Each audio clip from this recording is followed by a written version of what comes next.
ඔයාලට day care යන බබෙක් ඉන්නවා නම් මේ වීඩියෝ එක වැදගත් වෙයි. මගේ පුතාට අවුරුදු 2යි මාස 3යි. එයාට දවසට ඩේ කෙයාකට යවන කෑම වර්ග ටික තමයි මේ වීඩියෝ එකේ තියෙන්නේ. මම උදේට බ්‍රෙක්ෆාස්ට් එකට එයාට දෙන්නේ කැඳ එකක්, හාල් වර්ග දෙකක් විතර දාලා ඒකට බටර් ටිකක් දාලා තමයි දෙන්නේ. ඒ වගේ දෙන දවසට මෝර්නින්ග් ස්නැක් එකට දෙන්නේ පොඩ්ඩක් බර ආහාරයක්. එතකොට ඒක මේකේ මම අරන් තියෙන්නේ කහපතලයි අලයි. ඒ දෙක එකට මික්ස් කරලා ගම්බිරි සිරුණු ටිකක් දාලා චීස් ටිකක් දාලා තමයි දීලා තියෙන්නේ.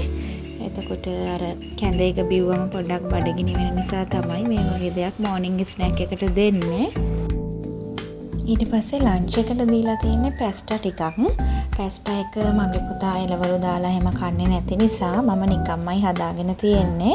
ඒකට සෝයා සෝස්, චීස් ටිකක් දාලා හදාගෙන තියෙන්නේ. ඒක ස්ක්‍රැම්බල් එග් එකක් එක්ක සෝස් චුට්ටක් දාලා තමයි ලන්ච් එකට දීලා තියෙන්නේ.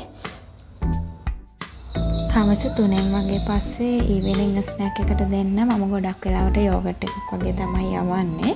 යෝගට් එකකුයි කෙසෙල් ගෙඩියකුයි තමයි දැන් මම යවලා තියෙන්නේ. මේ විදිහට තමයි මේ දවසේ මගේ පුතාට දීපු කෑම ටික හදාගත්තේ. ඔයගලන්ටත් පහසුවෙන්ම මේ වගේ හදාගන්න පුළුවන් උදේට.